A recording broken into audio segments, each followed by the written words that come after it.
TNT Radio, tu radio en internet.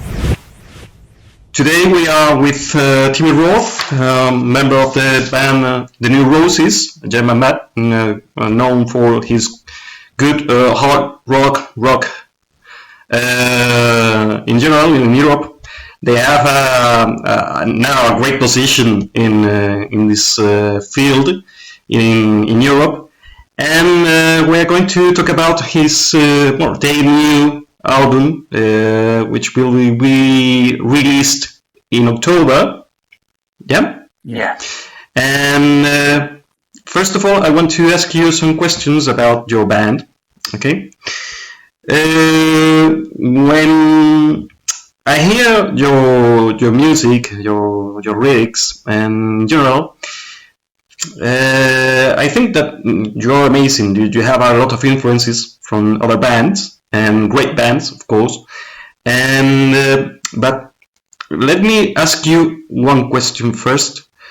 Looking back, how do you evaluate your music or your more than 10 years on the stages? How is your evaluation? How do you feel right now? It's always exciting to release a new album, you know, because you put everything in there that you learned since the last album, and in our case, we play so much. There's like more than 100 shows between every record, you know. So you get to see different places, you get to meet different people, you learn what you did great on the last record and what you can do better on the next. Yeah. So it's always exciting to put that learn curve into reality, you know, and do something with it. So still, after 5 records, this is number 6, and it's still very exciting to wait for the release of a new album. Yeah, but I want to know what kind of new things do you think that are included in this album? Just looking to your first one or second in general. Do you think that there's something very new or more than the pure excitement? You know, it's actually, so to say, it's the first one we do as a 5-piece band in this lineup, because we used to be a 4-piece band, and now we have both of the guitarists that used to be in the band, but not at the same time. We have them both at the same time now. Yes. And I don't play guitar live anymore. You know, I used to play the second guitar, but I don't do that anymore. So I, of course, try to adjust my songwriting to this new situation. And the result is that the whole record is a little rougher, a little more hot. It's a little hotter. It's a little, you know, it's more gain on the guitars, because that's what, you know, what the Dizzy and Norman they feel more comfortable with, you know. So I try to step away a little from my own approach of how I would play guitar and how I would handle the song, and try to imagine more like how would they play it, and what would they like to play. So I adjusted my whole songwriting stuff in that direction. Yeah, that's the impression I had when I heard your 2 singles. They seem more harder than the other ones with those 2 guitars. Yes, of course. Yeah. Well, we know the band, but who is behind the band? Who are the men behind the band? Do you understand? The man behind the band? Yeah. What is? I mean, what are your feelings just behind the band when you see it from the other side? Just like, I don't know if you understand. Me personally. Yeah. What's it about you in the band? So, for me, I always try to see and acknowledge the way that we made through over the years. You know, when you think that I started when I was 17 or something like that. I became a member of my first rock band, and we played in our drummer was the son of a winemaker, and we used to practice in his wine cellar where he would like storage all those like thousands of wine bottles from the region, local wine.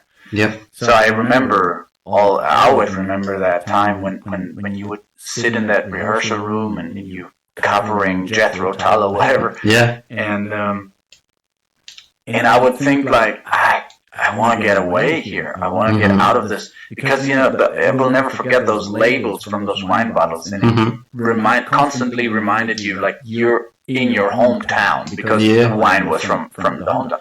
So I will always remember looking up at thousands of these reminders, these labels of my hometown. So like, this can't be it. You want to get out of here and explore the world. So especially this year when we came out on stage in Spain and Leyendas de Rock or other festivals we played there, and you come out and you sing a song. At a place you might have never been before, and you see people waiting there, knowing your songs, and you realize that those people know who you are. Those people, they already like implemented your music into their lives. They listen to it when they drive in their car or when they're having a party or whatever. So it's a crazy feeling when I remind myself of starting in that wine cellar. And seeing like how many like thousands of shows between that and how we work for every step, and this is always a very exciting feeling you get, so I'm very humbled by that, and I'm very grateful to have that experience. Yeah, I understand. Well, in the line of this question, what you said about the place you played, I've seen you in Leyendas del Rock twice, as I told you. Once in the small stage, and the other one this year in the big one. So I think, okay, you are a group, a great band, but maybe in little places your sound is different, and you can approach more to the public. What's your impression about this? Yeah, it's very different. It's like, I don't know, riding a mountain bike or riding like a racing bike. It's both bikes, but you have to approach it very differently, and there's certain things that matter more. Certain skills that are required of being successful. Yeah. So. That's the same here, when you play in a smaller club, you have to approach the whole show differently to when you go out on stage and play for, I don't know, 15,000 people or something like that. So yes, maybe it's very different. Yeah, maybe because some of your songs are about love. Maybe you are closer to the public in most smaller stages, in clubs. And you can see the eyes of the people. This is a real thing, or no? What do you feel with this? Yeah, it is a real thing. So you have to just adjust to situations. Of course, you can play a great love song in front of in a smaller club, and you can still play a great ballad on a big stage. It's not like you have to change the material. It's just that you have to have a different mindset, You just have to focus on other things. Your movement has to be. Of course, when you're in a small club, you can't move around that much, So when you're out on the big stage, you have to move a lot to fill the stage, to really use it. So all these things, and you have to talk different to the audience, because when you're in a smaller club, you can use like a conversational tone. You can just talk to people like I talk to you right now. But if you're on the big stage and you just talk very quietly. People don't get it because it's you're so far away, and it's not the right approach. So you have the bigger the stage, the bigger the gestures, you know. Yeah. So in a smaller club, you can use a little wink with your shoulder, or a little shrug with your shoulder, or a little wink with your eye, and it's enough. But on the bigger stages, you have to make bigger movements, and then the huge stages, you have the cameras with the whole screening stuff, so you can do small things again, but still talk to the people in the big audience. So you have to know what you're dealing with, and then you can implement it into your show. So it's not that you have to be a different person. It's just like you have to use different tools to get to the same goal. Yeah. So sometimes you've maybe have been compared with legends of the rock, like Guns N' Roses, Bon Jovi, Motley Crue, Kiss. Yeah. How do you feel about it? I don't give a shit. Okay, great. I don't care, because of course it's always a compliment if somebody thinks you sound like one of the biggest bands in the world, so it's always good, but there's so many different opinions and so many different views out there. People think we sound like Bon Jovi, and some people mean it as a compliment, some people mean it as an insult, because some people don't like Bon Jovi, and when they say you sound like Bon Jovi, they don't like it, but some people love Bon Jovi, and then they tell you sound like Bon Jovi. So it's two different, it's the same reference, but two different meanings. And there's so many different opinions out there about this band, so I stopped, taking it too seriously. I try to have an authentic pathway to my songwriting, and I try to write good songs that make me feel comfortable and make the band feel comfortable. Yeah. And the rest is up to the audience to decide what it sounds like or who they compare it with. And of course, all the bands we played with, they kind of influenced us. When you play a whole tour with Kiss, you can't ignore that influence. It's just there. It just happens. But it's like when you have friends and you spend time with them, and of course they have certain like aspects of their character that you admire. Yeah. And you want to you kind of secretly adapt that, so it's and that's what we did as well. And sometimes there's certain things that you say like, hey, I really this is not for me, so you try to avoid that when you observe it at different bands. You say like, well, this makes me feel uncomfortable, I wouldn't do that, maybe it's great for them but not for us. So of course, everything you do, every band you play with, kind of leaves a mark on your own stuff. But I guess it's just totally natural. Yeah. And so of course, and we're all coming from the same thing. A lot of people have told me like, "Hey man, your voice sounds a lot like like Kid Rock, for example."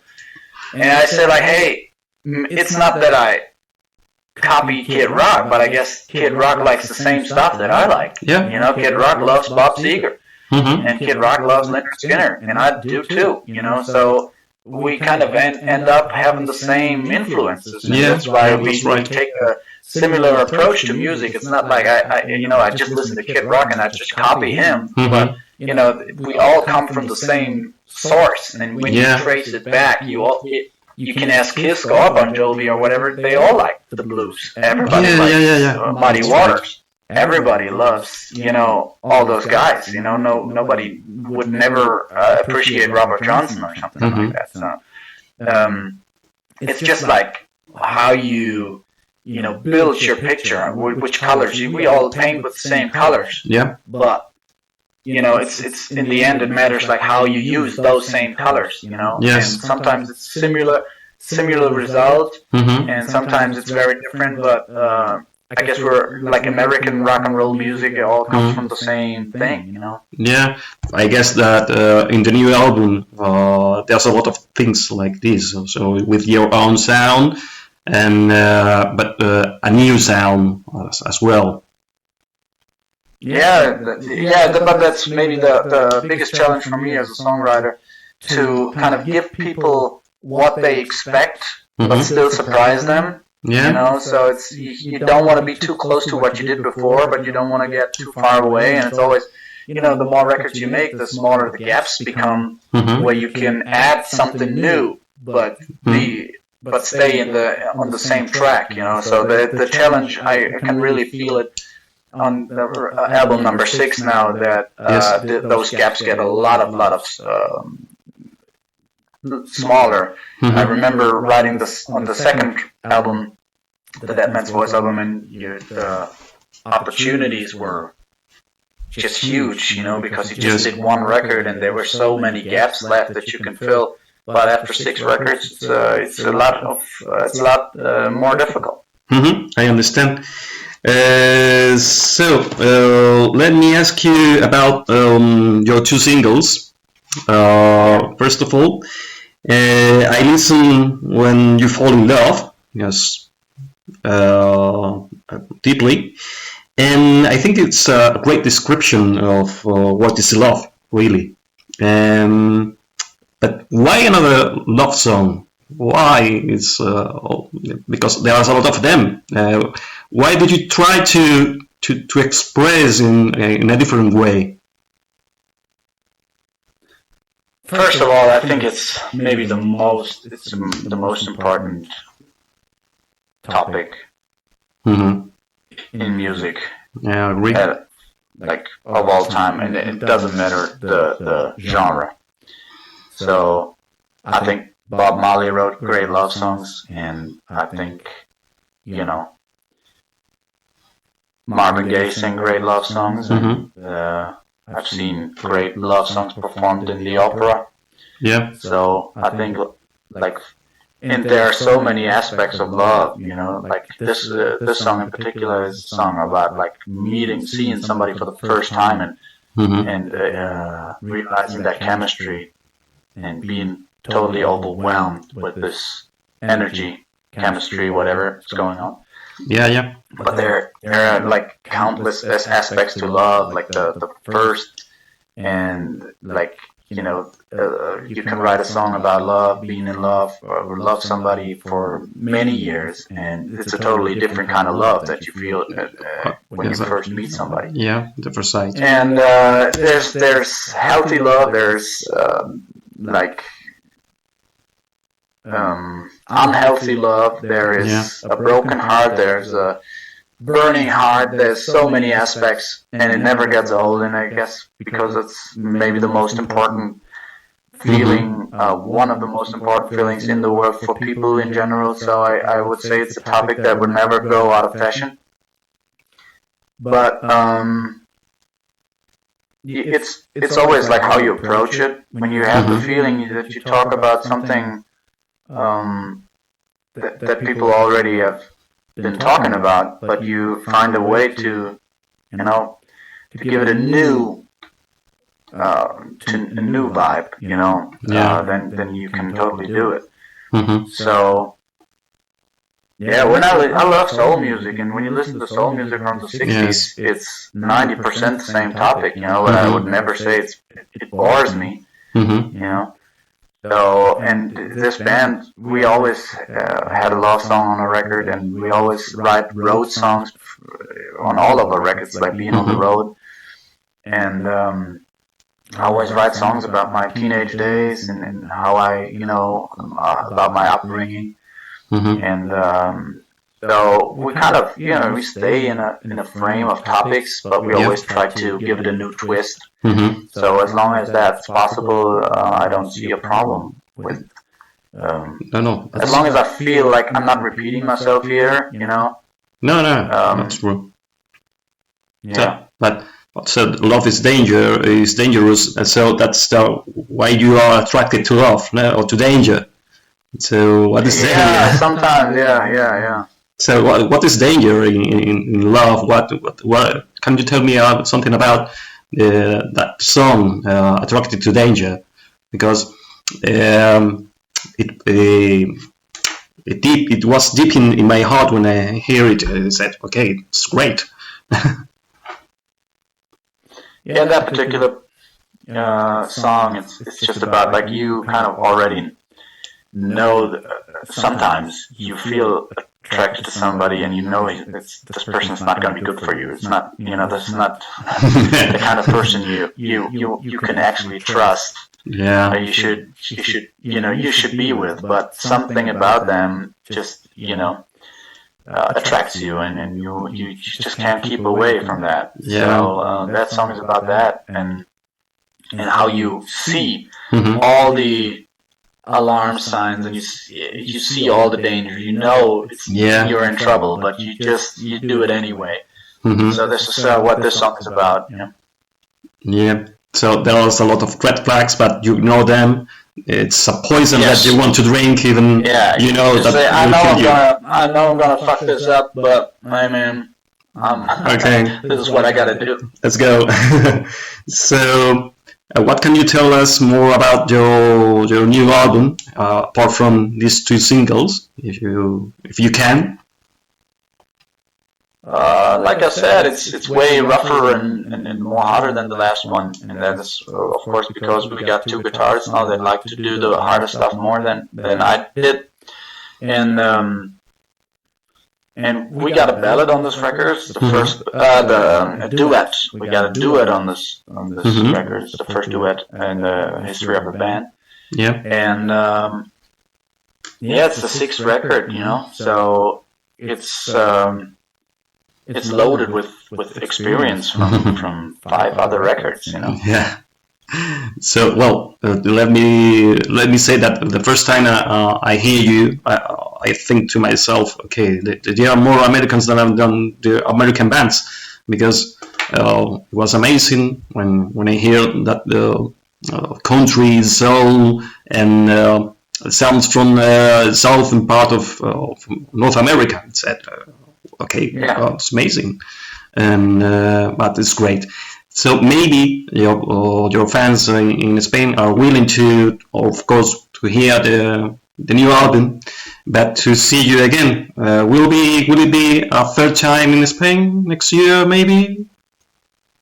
Oh, definitely. So we didn't come to visit. We came to stay. We wanna really spend a lot of time in Spain, because it's always an incredible experience. Mm-hmm. The Spanish rock fans are so extroverted. They love to celebrate that music in a way that a lot of people don't. Mm-hmm. So it's very open-minded. I love to. On Spanish festivals, I always go out into the crowd and enjoy the rest of the festival with people in the audience, because it's so great. What I realized over the years, it's crazy. I don't know if it's just my impression or if it's actually true, but a lot of times when you go out into the audience after a show, there's a lot of people saying like, "Hey, can I take a photo? And can you give me that? And can you do me a favor?" Well, in Spain, when I come out, people give me stuff. They're like, "Hey, can I buy you a beer? You want a cigarette? And hey, whatever. They give me whatever. They're wearing flowers on their heads, and they give me the flowers. And so it's a lot of hey, thank you. Here's a gift for you. Instead of hey, I want more of you." So it's something that I experience every time I've been there, and I really, it's not like it's such a great give and take spirit there, that you give something to the audience and they really they don't take it for granted. They want to give you something back, and I always love that. So we can't wait to come back to Spain and play as many shows as possible. Okay, so I hope that so, and I think we have all the time. Thank you so much for your time. Have a good, what can I say? Have luck with your release. Enjoy it, and okay, next time see you in Leyendas or whenever. Okay. Thank you for your time, sir, and for your interest, and all the best for you, and hope to see you next time we're in Spain, yeah? Okay. But TNT Radio. Tu radio en Internet.